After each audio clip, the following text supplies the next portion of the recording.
Am I the a-hole for asking my mother-in-law to leave our wedding even though she paid for it, after she brought my husband's ex as her +1? I, 28 female, met my husband, 27 male, 4 years after we divorced someone who everyone in his family calls the love of his life. It's okay. I don't really care if they think that way because my husband has assured me that it's not the case, and that he'd never consider her the love of his life. He told me that they were pretty toxic, and that the relationship grew so bad that the best for both of them was to let go, even when his first wife Mindy didn't believe it. It was pretty hard for me to get accepted into his family, especially for his mother because she was so in love with Mindy and adored her as her daughter-in-law.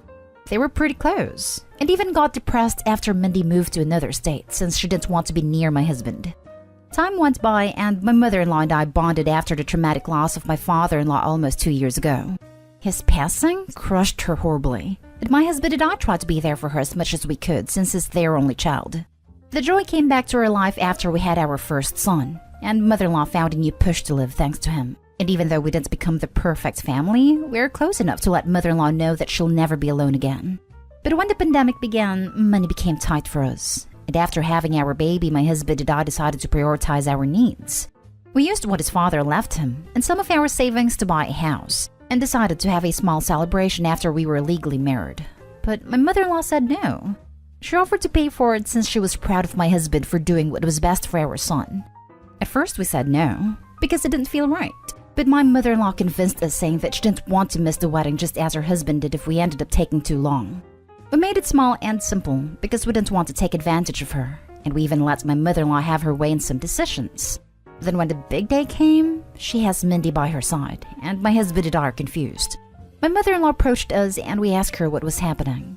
She said that she had invited her to the wedding because it was a special day. My husband said that yes, it was a special day for us, and that Mindy had no business being there, and would appreciate if she left.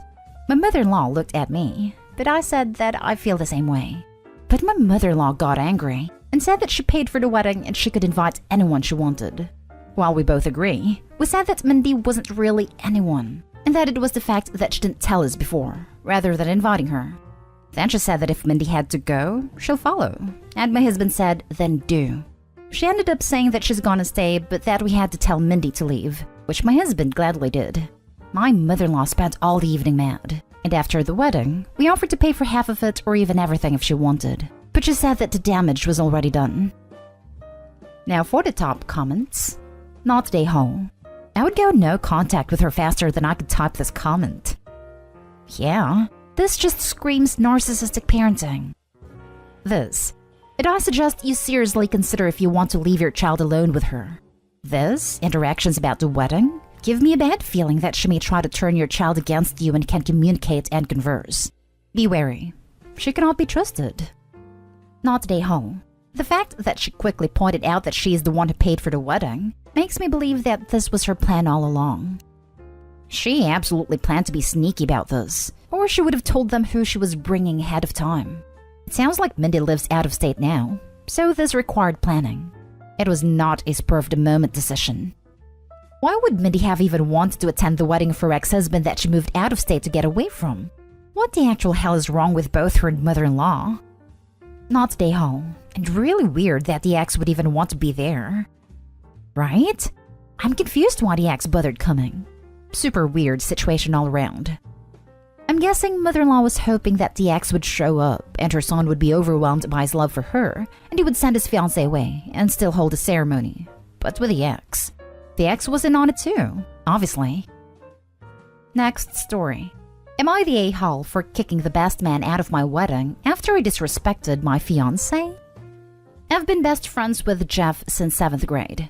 He spent a lot of time at my house because his parents are very strict and religious. He had a cool laid-back mom, and everyone wanted to hang out at my house. Jeff got close to my mom and pretty much lived there unofficially during high school. My mom hates the woman I'm marrying. It's a work in progress, and I have to make a lot of sacrifices to defend my fiancé. Jeff is aware of all the drama that has been going on, and for the most part doesn't offer his opinion, though he has occasionally told me no relationship is worth losing my mom over. My mom and my fiancé got into a huge fight over my mom's dress for the wedding. That issue actually worked itself out because my mom found out she's pregnant, so she couldn't wear the offending dress anyway. And she's very happy about the baby and doesn't care about fighting with my fiancé anymore. Jeff heard about the dress drama from my mom when he was hanging out with my cousin at a family cookout, which I did not attend. Then Jeff sent me a text calling my fiancé a controlling, insecure little girl, and saying I am an idiot if I would lose my mom over some witch. He admits he had been drinking when he sent it, and said he is sorry for calling her a witch, but that his sentiment stands. I did tell my fiancé what he said. I decided I can't have a best man who doesn't support the relationship and who disrespected her. I told Jeff he is still invited, but can't be the best man. He took it all right, but admitted he is worried about our friendship. My mom told me that I'm a horrible friend and becoming a fake person. She said she would never have a best friend she couldn't be honest with, and she wouldn't marry someone who was so sensitive that she had to protect them from words. Our friend group is pretty split 50-50 on this, so I don't know if I overreacted. Not today, Hall. I mean, there is probably a lot more to the story and why your mom and friend don't like your fiancé, but based on the content of your post, your reaction is justified. What was the issue with the dress? Was it white? Just attaching myself to your comment here because I'd love an answer from Opie. Why do I have the feeling that Jeff is your mom's baby daddy? Could it be so? Info. What was the issue with the dress? What are some specific incidents that have come up between your mom and fiancé? Not today, Hall. Your mom sounds nuts. Your fiancé may be a little immature, but definitely not deserving of what your friend said about her. The dress was too sexy. My mom believes in 100% body autonomy 100% of the time, and doesn't like clothing very much. Always have to be showing some skin. My fiancé said it was attention stealing and inappropriate for a wedding. The issue started pretty early on. My mom is ice cold and somewhat abrasive and refuses to do normal things like make small talk. My fiancé then insinuated that I must not have gone to Disney as a kid because I had a young single mom. But I grew up well off, and we traveled a lot, so my mom didn't like that. Then my mom found out they had the same college degree/major and told my fiancé she wasn't going to make any money. But my fiancé pointed out that my mom makes very good money, but my mom just said she is special and my fiancé doesn't have what it takes. My mom then got a boyfriend and decided she didn't need us and told us how much she hates my fiancé. Then my mom had a surprise wedding without being engaged, and my fiancé thought it was too close to our engagement and called her out. So my mom called her jealous and insecure and said she was mad because her dress cost more than your life. My mom gives a lot of unwanted opinions about what is wrong with our relationship and thinks my fiancé is jealous and controlling because she has some insecurities. And my mom is more along the lines of pointing out women to her husband and talking about threesomes. Then my mom announced she was pregnant at my fiancé's graduation party, obviously on purpose. My fiancé was like, "How are you having a kid? Aren't you 50? Which pissed my mom off because she's 38 and looks a good 10 years younger. So she asked her loudly about if she had gotten a job in the industry yet, knowing she hadn't. Now my mom is bragging about how we have no power over her because she doesn't need our kids because of the baby, and my fiancé feels like my mom is trying to act like it is some do-over family and called her out. Next story is titled, Am I the a-hole for not paying 50% of the rent? I moved in with my boyfriend 4 months ago, and we agreed that I would pay half of the rent and utilities. I'm not on the lease, and the utilities are in my boyfriend's name. We have a 2-bedroom apartment. The second bedroom used as a combo home office for me and music studio for him. Then 3 weeks ago, his brother moved in. I came home from a weekend trip with my sister and found him there. No discussion beforehand. I was pissed. My boyfriend swore it was for a week at most until his brother moved in with a friend. So I spent a week on the living room couch. Well, to no one's surprise, that didn't happen. The friend decided he didn't want the brother to move in, given that the brother doesn't work, doesn't clean up after himself, and is a general jerk. Even my boyfriend admits this about his brother. So I can't say I blame the friend. My boyfriend says he can't kick his brother out when he has no place to go, and begged me to give him a couple of months as I had started packing my things.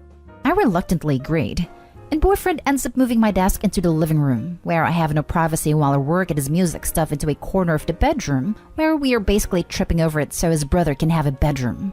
I told boyfriend he has 2 months to get his brother out, or I would move out. It gets to the time of the month for me to send money to my boyfriend for bills. I send him 25% of the rent and 33% of the utilities instead of 50% for both. And boyfriend is upset, saying that is not what we agreed on. I told him I also don't agree to live with his brother, and I'm just paying what I feel is fair given that. My thinking is that every apartment I have shared, you pay rent by bedroom and utilities by person. Boyfriend starts freaking out, saying that he can't afford that, and that I agreed to his brother staying. I told him that I agreed to not move out. I did not agree to financially support his brother. He told me that I can't just change our agreement, and I pointed out that he had when he added a third person to the apartment. Boyfriend insists he doesn't have enough money to pay that much, as he's short on money and his old roommates moving out is one of the big reasons I moved in.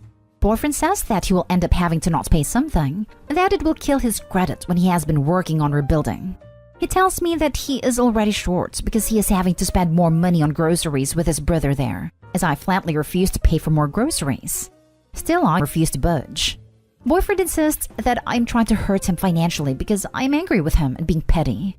I am angry, and I know that I can make bad decisions when I'm mad. However, thinking about it, I don't think I should have to support his brother. Living with 2 other people should cost less than living with 1 other person. However, I'm doubting my own judgment. Am I being petty out of anger? Am I the a-hole for not paying 50% of the rent? Edit. This has come up many times. Why didn't I tell boyfriend ahead of time that I wasn't going to pay 50% as normal? The answer is that I never thought about money until I went to transfer him money for the monthly bills. That was the first time I realized that I would be financially supporting the brother if I kept paying 50%, and I decided I wasn't going to do it. Now for the top comments. Not the a-hole. As you say, boyfriend changed the rules without asking you. And you were getting less use out of the apartment because you no longer have a home office in a separate room. You have no privacy in the living room when you are working. Your bedroom is cluttered with the music stuff. You have an extra person using the bathroom, taking showers, etc. In every way possible, your enjoyment of your living space has been reduced. Thank you. That is my reasoning as well. It's not just that, Opie. Your boyfriend was only able to afford to move his brother in because you were paying for half. Your boyfriend would not, otherwise have been able to support his brother entirely. So basically, what he's doing is forcing you to support his brother because he can't himself. I think you need to move out, because this is a much deeper problem than just being blind because of family. Your boyfriend has bad credit and is rebuilding, and yet he allows his brother to stay without contributing? And I understand why he has bad credit. He is incapable of making good financial decisions. And is fighting with you over how much you pay for his brother instead of fighting with his a-hole brother over not paying, / not getting a job at a time when jobs are going begging? OP, if you stay with this dude, his family will be your responsibility for life. Not to mention your boyfriend's poor financial decisions. Reconsider. Not the a-hole. That is what I finally realized when I started to transfer money to boyfriend, which is why I changed the amounts to 25% and 33% instead of 50%. I won't let this happen long term. When I said I would move out if the brother didn't leave in 2 months, not 6 weeks, I meant it. Darling, move out now. No, you're not the a-hole. Your boyfriend is forcing you to support his brother. Everywhere is hiring. This is immature bullcrap. Seriously, get out. That's the key. Opie needs to just move. Opie seems capable if she was packing at first. But the boyfriend is both inconsiderate and disrespectful. You don't move extra people in on your girlfriend or roommates. Literally everywhere is hiring. Even if he has to work retail or fast food for a bit, it's something to get back on his feet. Not the a-hole. You breached your agreement the moment to let his brother stay there without even consulting you. Why doesn't brother get a job? There are tons of places hiring, and he can just get his lazy butt out and find one. Because he is lazy. There is nothing physically wrong with him, but he is the youngest child and spoiled rotten. He honestly believes manual labor is beneath him, and he doesn't have the skills to get non-manual jobs. When even his parents got tired of his BS and kicked him out if he didn't get a job, he started couch surfing. Now for the last story. Am I the a-hole for wanting my boyfriend to come support me at the hospital and then being upset that he didn't? I'm 26 female, I'm currently almost 15 weeks pregnant. Just under 3 weeks ago, I started bleeding fairly heavily while at work and had to go to the ER. I drove myself and called my 24 male boyfriend over and over on the drive to the hospital. It took about 7 calls before he answered because he was playing a video game with his friends. I asked if I could pick him up because our apartment is on the way, but he told me to go straight to the hospital, so I did. Once I got there, I had to stay for a few hours. Our boss, we work at the same place, was worried and called me to check on me and ask if he wanted her to go pick him up and bring him to me. I called him and asked, but he said no because he didn't want to make her do that. I told him she was offering, but he still said no. He stayed on the phone with me for a little bit, but was still playing with his friends and was pretty distracted. My phone ended up dying, and I spent the last 2 hours there alone, terrified I was losing my baby, and being told to stop crying by the nurses because I was going to stress baby out. When they finally discharged me, I had to drive myself home. When I got home, I told him I was upset that he left me alone with no support like that. He argued that he didn't have a way there. I reminded him about our boss offering, and that's when he told me that I was ignoring his fear of hospitals and doctors, and it was unfair that I expected him to just get over it to come sit with me. Then he said the next time he sees a big spider, he's going to push me to it and tell me to get over it. Part of me thinks he should have been there for me and our child, but part of me feels like maybe he's right and I was being inconsiderate of his feelings. Am I the a-hole? Not the a-hole. Just be aware he will not change once baby is born. You're gonna be in for a whole lot more poor behavior on his part. He'll be off playing Monster Hunter while she's in labor. Irrelevant, but that was actually the game he was playing while I was in the ER. Monster Hunter literally almost ruined my, very new, marriage. My husband plays tons of video games, but for some reason, that was the one that caused me to stop existing. Husband is not allowed to get the new one, and quite frankly doesn't want it because of that. This is horrific and so sad. The last part about a spider really shows his character. Honestly, he sounds absolutely horrible, and a bad person to be around whilst pregnant. I think you should leave him.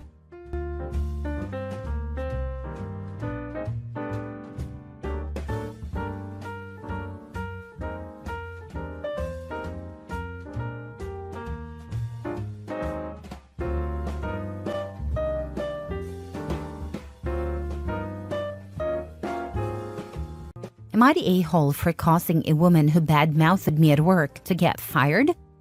I kind of already know what people's answer to this would be, but I'm just asking to make sure. For backstory, I'm a 24 male, born and raised in a fairly small town, surrounded by even smaller towns. People from the surrounding towns come here to get their degrees/diplomas from our local university and college, because their towns don't have good options. My town is big enough to be a hot spot for the surrounding areas, but still small enough that most people know each other. In fact, many families know each other generationally. The situation. I work as an advisor at our local bank branch. About 2 months ago, a 23 female was hired as a clerk. She's from one of the surrounding towns and had just graduated from our local university a few months prior. For the first month, everything went well. She joined our friend circle and there were no issues whatsoever. About a month later, one day after work, she pulled me aside and asked me out on a date. I politely declined and reminded her that I was married. Most of my coworkers and I have known each other since high school, if not earlier. My wife was part of this same circle, and we've been together since we were 15. This topic had come up before, and I always wear my wedding band, so I found it odd that she asked me out, especially since there were other single guys in the office. But I brushed it off and thought that was the end of it. That happened on a Friday. On Monday, halfway through my shift, one of my other coworkers, 24 female, told everyone that the 23 female had claimed I pulled her aside, asked her out, and wouldn't take no for an answer. She also claimed I had started stalking her on Snapchat and Instagram. Here's the thing, my coworkers knew I didn't even have Snapchat or Instagram, and they knew how close my wife and I are, so they realized she was lying. However, there were a couple of coworkers who didn't know me as well and may have believed her. I told my coworkers not to confront her, and instead explained what actually happened. I told them to ignore her lies and just agree with whatever she said because I didn't want to escalate the situation.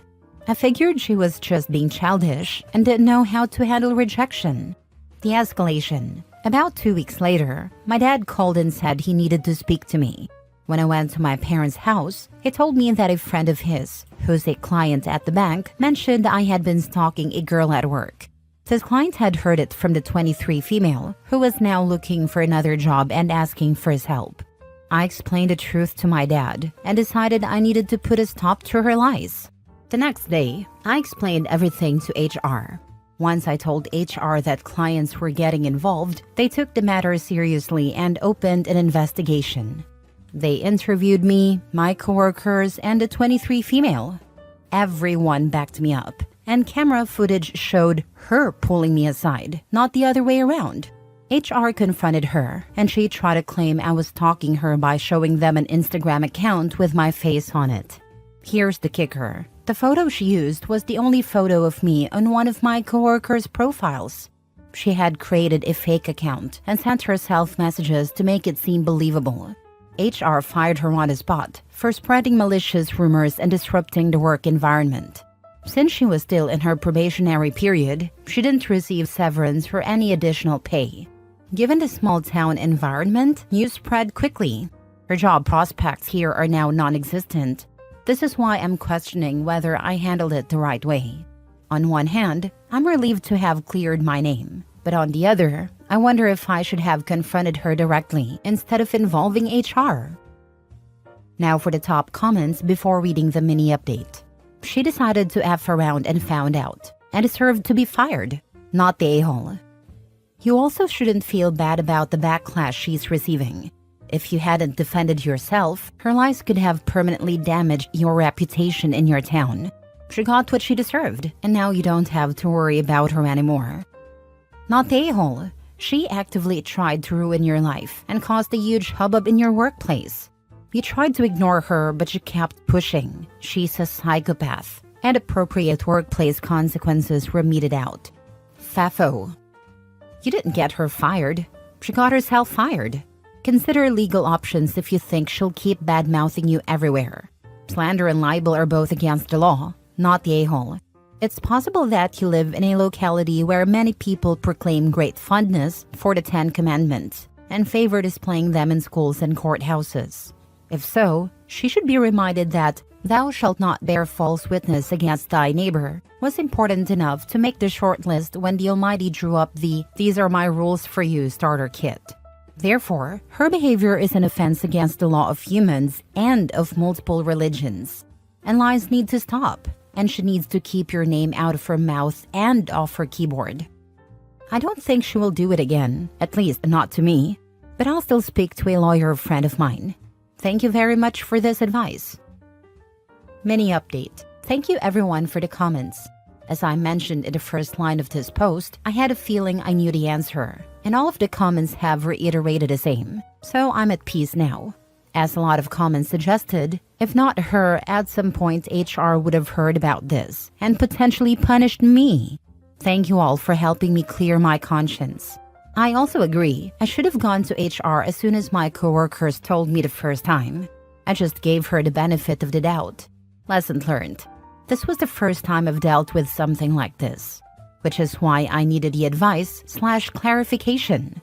People are asking why the footage are still available weeks later.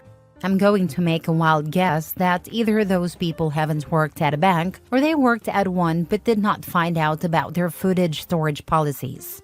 For security reasons, employees will generally not be informed of the exact storage policies. However, when a theft occurred at our branch 2 years ago, I am aware that they were able to pull up footage from 3 months prior.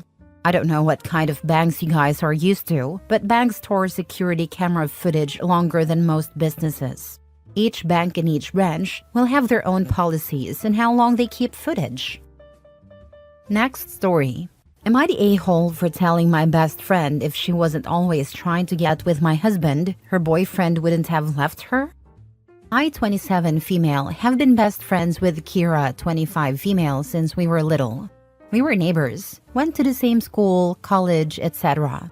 She was my maid of honor when I married Rowan, 28 male, who we went to college with. At first, Kira had a big crush on him, but he started liking me. We slowly got closer, and I started liking him too. This was after Kira had told me she'd gotten over it and was dating another guy. But I still felt really guilty and didn't want to date him if it would hurt Kira.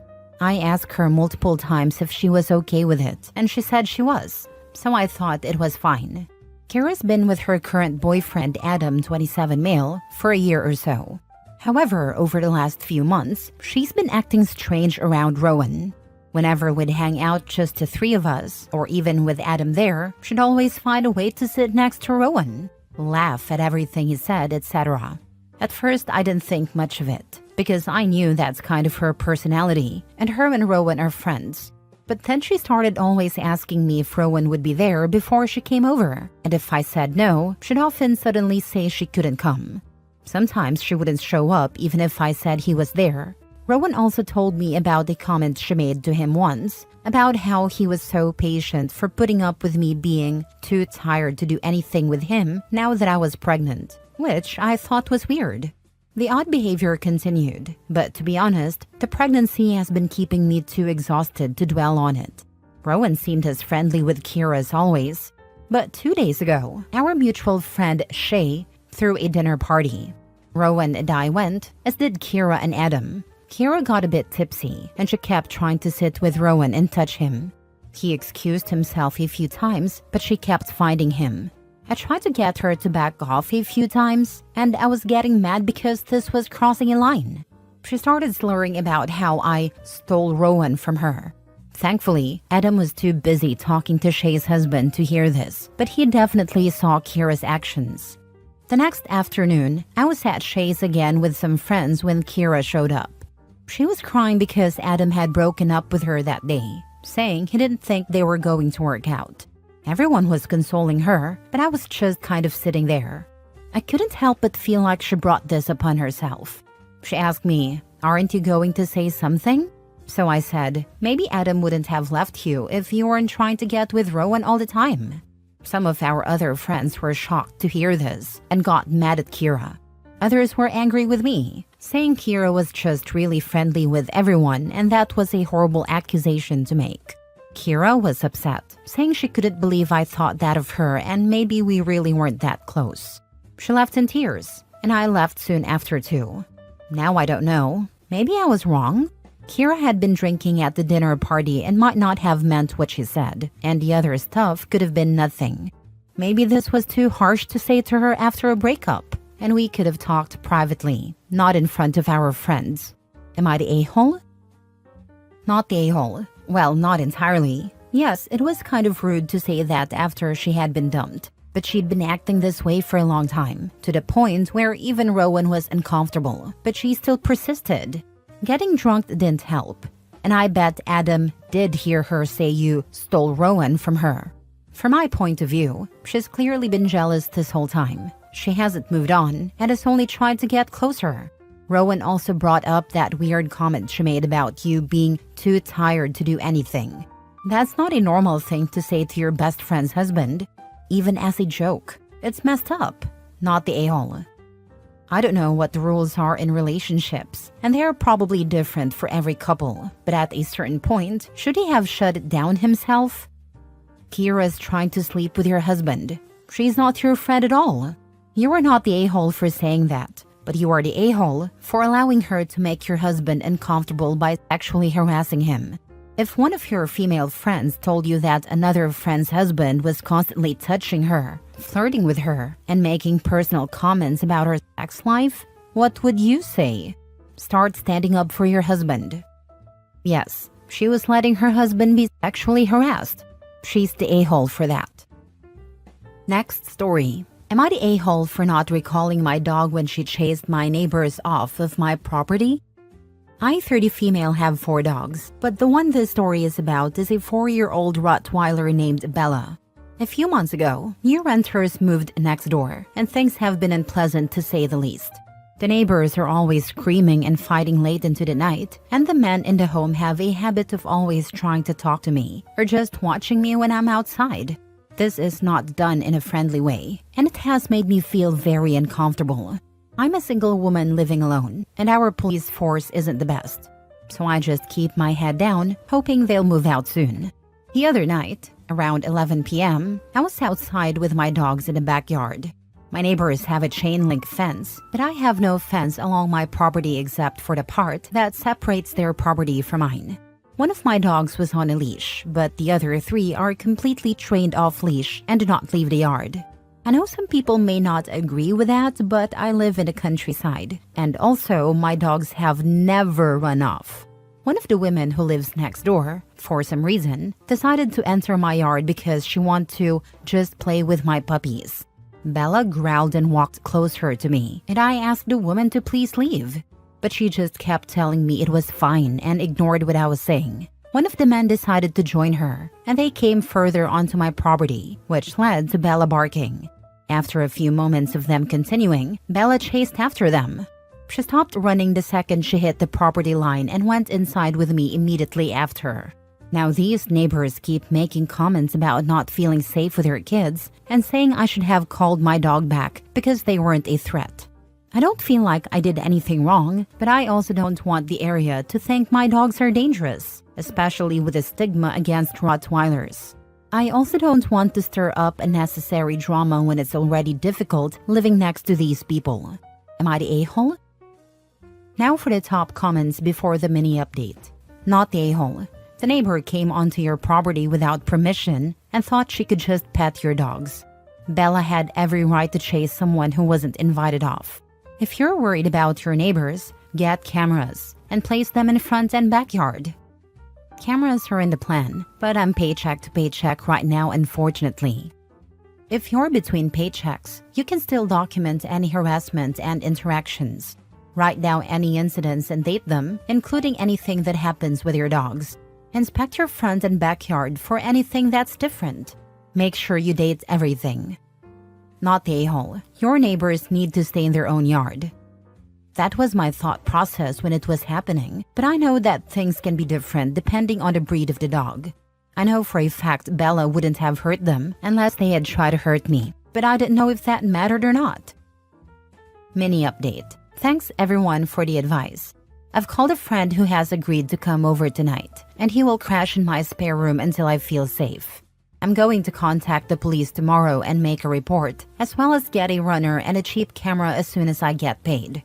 I'll update if anything changes, but I hope you all have a fantastic night, and thank you for the advice. Last story. Am I the a-hole for declining to invite a woman who has called herself a total klepto into my home? I, 30 female, joined a women's social club 6 months ago because I've been struggling to make friends after relocating to a new city. It took me a while to warm up to the group and connect with people I actually had things in common with. I had to wade through a lot of Botox parties and boozy brunches to find activities that interested me. But eventually I did, and I started attending group events fairly often. I spent most of my time with the women who enjoy reading, doing crafts, baking, sky watching, etc. Among these women is one whom I'll call Andrea, who has repeatedly made comments about being a total klepto. I think she says this to seem cool to others in the group. I reached out to some of the women I see regularly at these events and invited them over to my place to watch a TV show we'd been discussing and do crafts. They were excited and agreed to come. Unfortunately, Andrea found out, presumably because someone asked her if she was going and reached out to ask if she was invited. I thought about it for a bit and then told her no, explaining that I only had so much space at home. She didn't believe me and pressed me for the real reason, saying I thought we got along, which, yes, is true. I told her I wasn't comfortable inviting a self-proclaimed kleptomaniac into my home. I explained that I've worked hard for what I have, and it wouldn't make sense to knowingly invite someone who brags about stealing. She replied quietly, okay, and then added, "You're painting me out to be some horrible criminal when you don't even know anything about me." I told her that her being proud to call herself a klepto was all I needed to know. She responded by calling me a high school mean girl and ableist. I have no idea where that came from. Unfortunately, this situation has spilled over into the group, which is frustrating. But what surprises me the most is that so many people are defending her and telling me I'm out of touch and take things too literally. Am I? Not the a-hole. Being a thief isn't the same as being a kleptomaniac or a klepto. One of the key factors in diagnosing kleptomania, a legitimate and rare mental health disorder, is the emotional roller coaster around theft. A kleptomaniac experiences intense shame and wouldn't casually tell strangers they've stolen something. Andrea is the ableist one here, for using kleptomania as an excuse to justify her poor behavior. I know some people say things like, I'm being so OCD, when they just mean they're being fastidious. I'm not well versed in kleptomania, but I thought her comments might have been along those lines. It probably was, but it still makes her the ableist, not you. She's not a klepto, she's a thief, and a proud one at that. She's also rude. When you said there wasn't enough room, she should have accepted that answer. She isn't owed entry to your property. Not the a-hole. I had a girl in my sorority described herself as a self-diagnosed klepto who just couldn't help herself when she saw something she liked, whether it was in a store, on campus, or something another person owned. Once she took something, she considered it her property, and heaven forbid you try to get it back. I refused to associate with her outside of required meetings. I never let her near my purse, my dorm, or my car. She cried and called me a bully. People like this always play the victim. I'm glad you're keeping your boundaries.